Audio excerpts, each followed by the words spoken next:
여러분 안녕하십니까?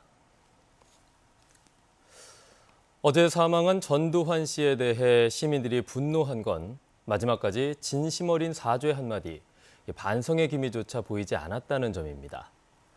전 씨는 사망 전에 광주에서 열린 재판에서는 불성실한 모습으로 유족들에게 상처를 남겼는데요. 죽음으로 사법적 단죄도 피해가게 됐습니다. 김정대 기자의 보도입니다.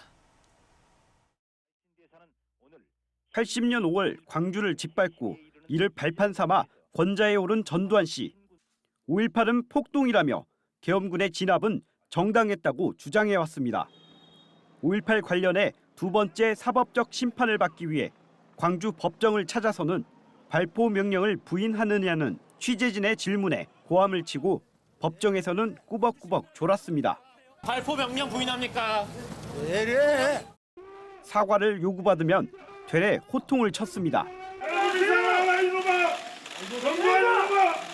광주 학살의 책임에 대해서는 모르쇠로 일관했습니다.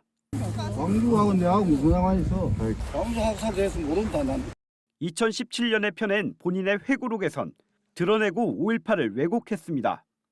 계엄군의 헬기 사격을 증언한 고 조비오 신부를 비난했다가 기소된 전 씨는 건강상의 이유를 들어 대부분 공판에 불출석했습니다.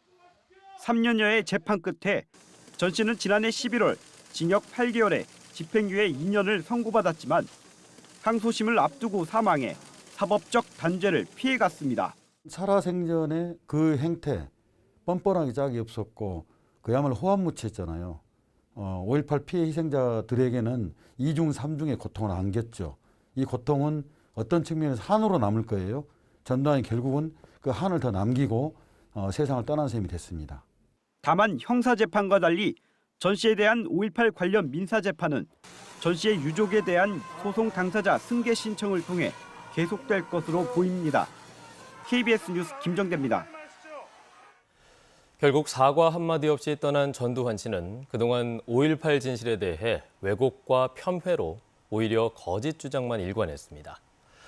5.18 당시 권력의 최정점에 있던 그가 끝내 입을 닫은 5.18의 진실, 그 진상을 밝혀야 하는 과제는 무엇인지 이성각 기자가 정리했습니다.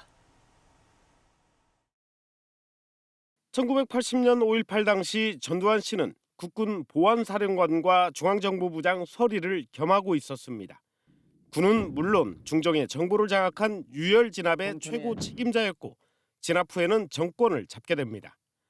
5.18 학살의 주범으로 전두환 씨를 지목하는 이유입니다. 하지만 1988년 오공비리 청문회와 1995년 특검은 신군부에 대한 상징적 처벌에 갇혀 정작 진상을 밝히지 못한 한계를 보였습니다. 때문에 41년이 지난 지금도 5.18 행방불명자 문제와 발포명령권자, 헬기 사격 여부 등은 여전히 숙제로 남아 있습니다.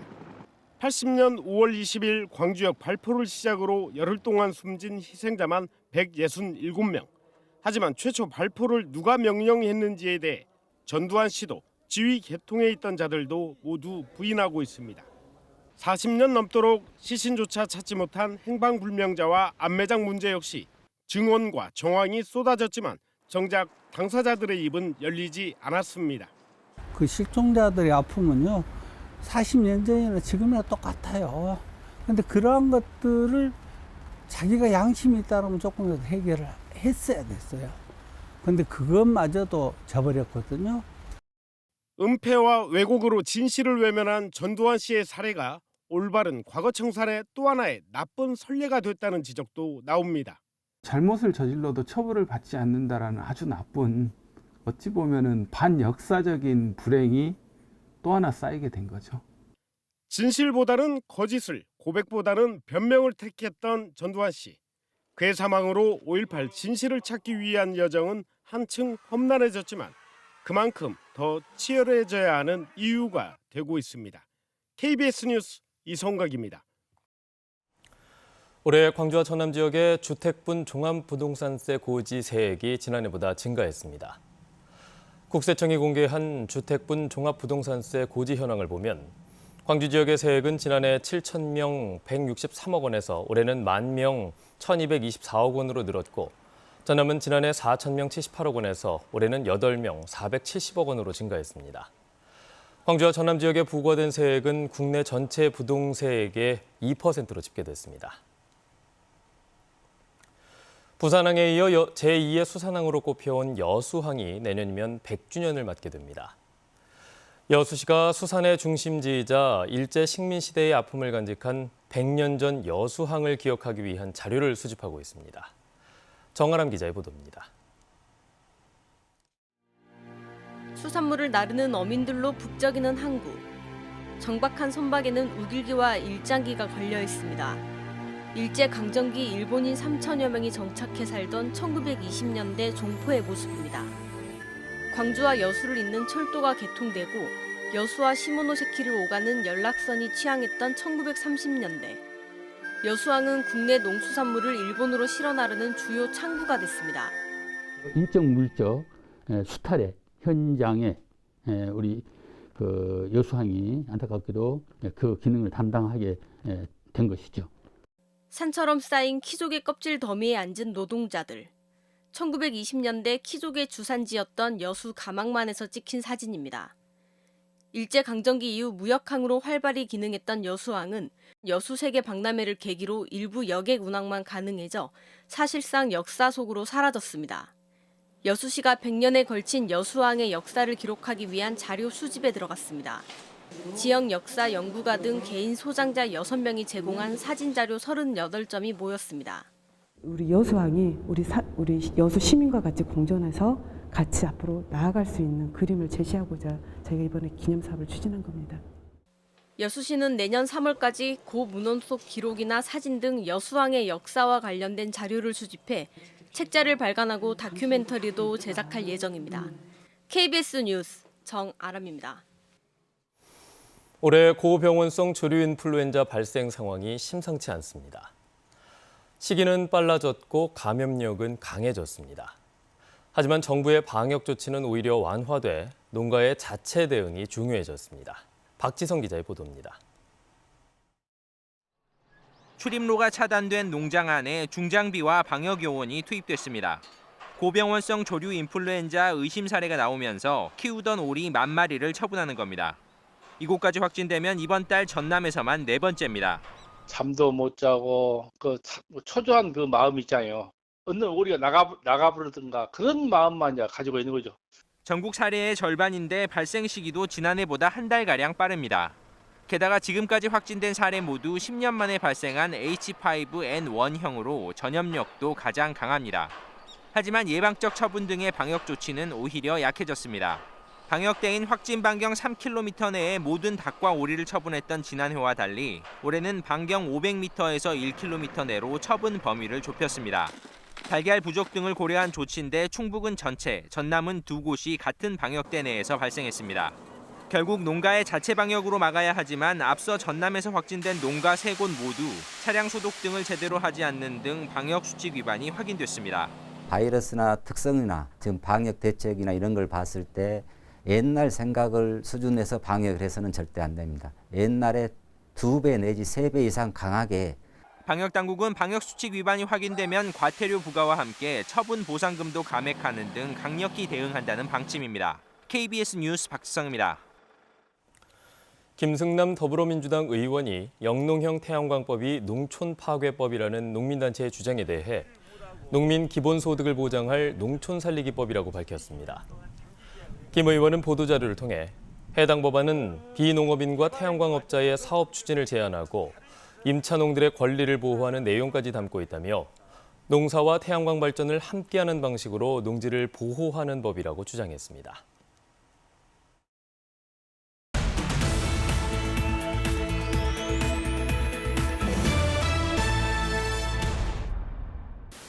신안군이 전국 최초로 개체굴 전용 기반 시설을 설립했습니다. 개체굴 전용 처리 저장 시설은 344제곱미터 규모로 개체굴 성폐 출하를 위한 자동 세척과 콜드체인 시스템 등을 갖추고 있습니다. 하남 종합사회복지관이 이마트 광산점과 함께 희망의 김장김치 나눔 행사를 진행했습니다. 코로나19 장기화로 지역사회 후원이 여의치 않은 상황에서도 이마트 광산점은 김장김치를 기부했고 복지관은 후원받은 김장김치를 취약계층에 전달했습니다. 영암군이 사진으로 보는 영암군 근현대사를 다음 달에 발간합니다. 이 책자는 1930년대부터 현재까지 영암군의 생활, 문화, 산업 등 분야별 시대 변화상을 기록한 종합적인 사진첩으로 400페이지 분량에 이릅니다. 광주 광산구가 2021년 광산구 평생학습 페스타를 열고 올 한 해 성과를 공유하고 발전 방안을 모색했습니다. 광산구 평생학습 페스타는 15년째 열리고 있는 장수축제로 올해는 오늘의 성과 공유와 내일의 미래 설계를 주제로 다양한 프로그램이 펼쳐졌습니다. 지금까지 단신 브리핑이었습니다. 어제 오후 6시를 기준으로 광주에서는 기존 확진자의 접촉자를 중심으로 코로나19 확진자 39명이 추가됐고 전남에서는 순천의 한 중학교 학생 2명을 포함해 모두 32명이 확진됐습니다. 한편 광주시는 코로나19 확산세를 대비해 병상 120개를 추가로 확보했고 전라남도는 타 지역 방문자와 교육기관 종사자에게 전수검사를 권고하는 내용의 행정명령을 내렸습니다. 2022학년도 광주 지역의 수능 가채점 결과 수험생들의 체감 난이도가 높았던 것으로 분석됐습니다. 광주 진학부장협의회와 진학분석팀이 광주 지역 고3 재학생의 수능 가채점 점수를 분석한 결과 국어와 수학은 지난해보다 어렵거나 까다로웠으며 영어는 매우 어렵게 출제된 것으로 나타났습니다. 광주시 교육청은 오는 25일 광주 학생 독립운동 기념회관에서 고3 진학부장을 대상으로 가채점 결과 분석 설명회를 열 예정입니다. 광주와 전남 지역의 소비자 심리지수가 소폭 하락했습니다. 한국은행 광주전남본부가 광주전남 지역 600가구를 대상으로 동향조사를 실시한 결과 소비자들의 경제 상황 인식을 보여주는 이번 달 소비자 심리지수가 102.9로 전달보다 1.5포인트 하락했습니다. 반면 전국 소비자 심리지수는 107.6으로 전달보다 0.8포인트 상승했습니다. 소비자 심리지수는 기준값 100보다 크면 장기 평균보다 낙관적임을, 작으면 비관적임을 의미합니다. 전라남도가 산업통상자원부의 에너지 특화 기업에 전국에서 가장 많은 41개 기업이 선정됐다고 밝혔습니다.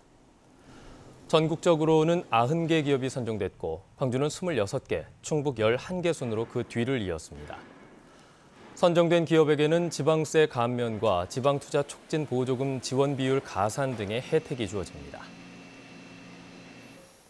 2021 김승옥 문학상 대상에 문진영 소설가의 2개의 방이 선정됐습니다. 순천시는 문학동네 출판사 주관으로 등단 10년이 넘은 작가들이 한 해 동안 발표한 단편 소설 가운데 문진영 소설가를 비롯해 윤대영과 손흥규 작가의 작품 등 모두 7편을 선정했다고 밝혔습니다. 김승옥 문학상은 소설 무진기행을 쓴 김승옥 작가의 등단 50주년을 기념해 2013년에 제작된 문학상입니다.